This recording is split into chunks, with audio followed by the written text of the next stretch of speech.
Hey there. So I thought I'd make a video for Talking with Tarot. And sitting here smoking a pipe thinking, what in the world could I talk with Tarot about? Nothing coming to mind. I thought, you know what? People might wonder what the appeal of pipe smoking is. Why do people get into it? You know, seems to be an unhealthy thing to do. It seems to take a lot of time and make a big mess. Why do people do it? And over on my channel, in several videos, I've explained how I got into pipe smoking. But in this video, if for Talking with Tarot, I thought I'd explore it a little more in depth. What it was is I went to a church function. And they had a humidor full of cigars. And I had some beer. And I had brought a Snapple. And I drank my Snapple and I sat at the table. A bunch of people there. They're all laughing, having a good time. And I was laughing and having a good time too. And they're like, Ken, would you like to try one? And I'm like, nah, I think I'm good. I had been to several of these functions before where they're all smoking. And then this one time I'm like, or that time that I'm describing, they offered once, and then a little while later I'm like, what does a cigar taste like? What is that flavor? At the time I didn't realize you could get addicted to tobacco. I thought cigarettes were the only addictive tobacco.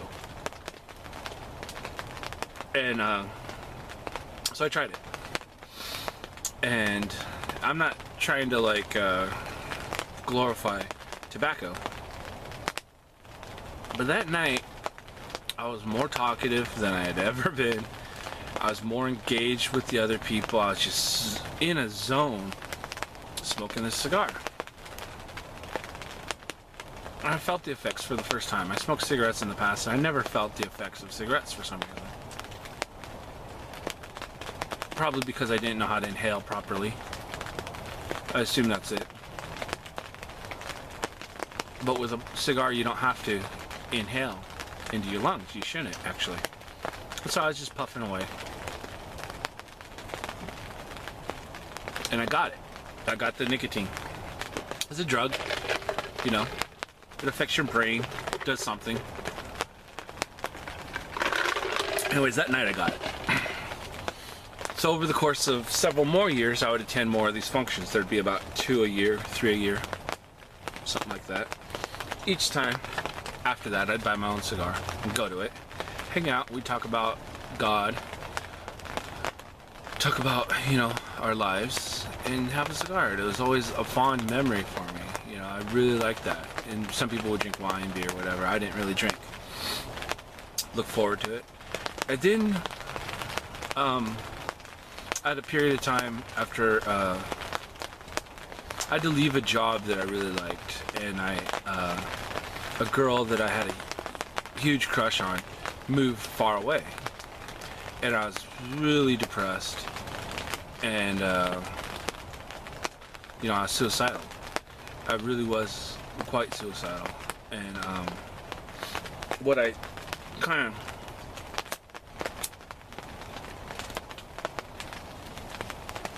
what happened the last time that I seriously considered suicide is I went and bought some bullets for a 30-06. It's an unfired 30-06 in my dad's garage.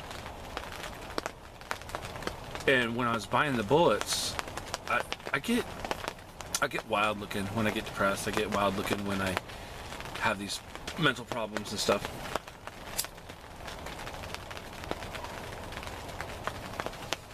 So the guy behind the counter knew I didn't know a lot about guns. He knew I looked kind of crazy. And as he was passing me the bullets, he says, under his breath, he's like, "Don't do it." He said that to me.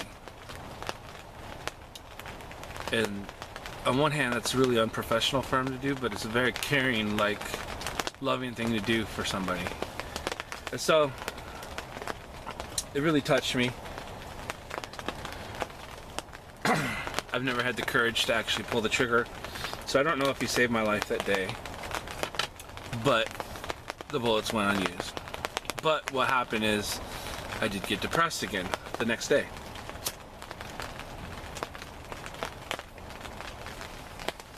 Thought about some advice I've gotten. Just change something. Change whatever. If it isn't working, do something totally different. And I remembered the cigars and how it was a good memory. I was like, maybe that'll bring back a good feeling. So I went out and bought a cigar, probably a cheap one, and I enjoyed it in the backyard.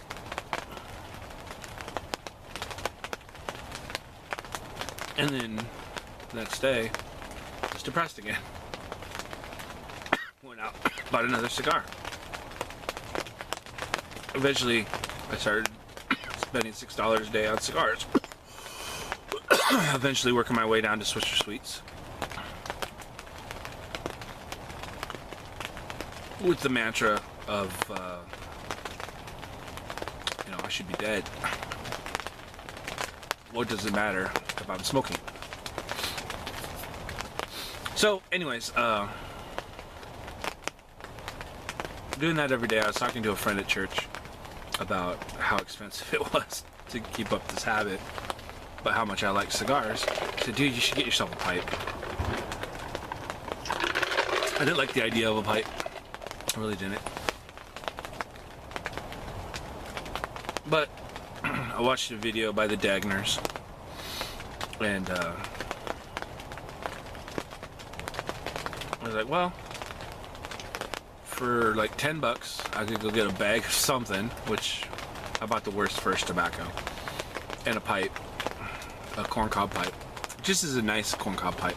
I bought a drugstore corncob pipe.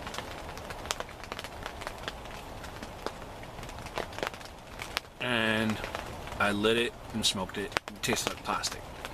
I'm not going to tell you what tobacco. Well, no, it was the Rite Aid brand generic tobacco that they sold with the pipe. It was terrible. Wasn't good. Didn't compare to cigars. I like cigars way better. And the Dagners advise you not to do that. So I kind of knew this isn't representative of the pipe smoking. So then I kind of researched it, and the next month I had, just a few dollars to spend on tobacco. What's the next step up from that? So Prince Albert. Didn't like it either. Tastes like cigarettes. Continue to spend money on cigars, mostly. But then I tried half and half, which I liked it way better than Prince Albert.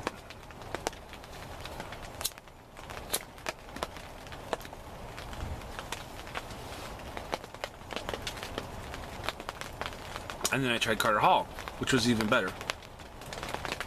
Now I'm getting somewhere. I started going around to tobacco shops, and eventually, I gotta think, what was the first tobacco that really, really got me?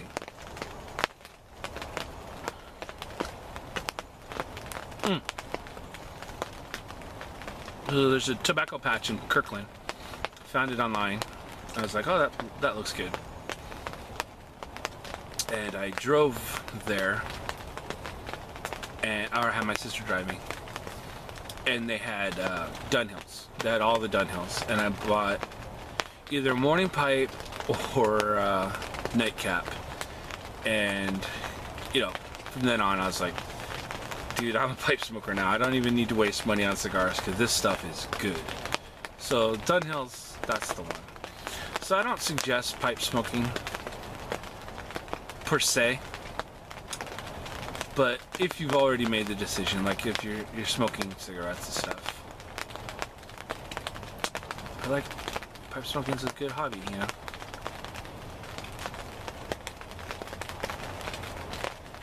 It does have an effect. I wouldn't say that it's like an extreme effect, but it has an effect, some sort of effect.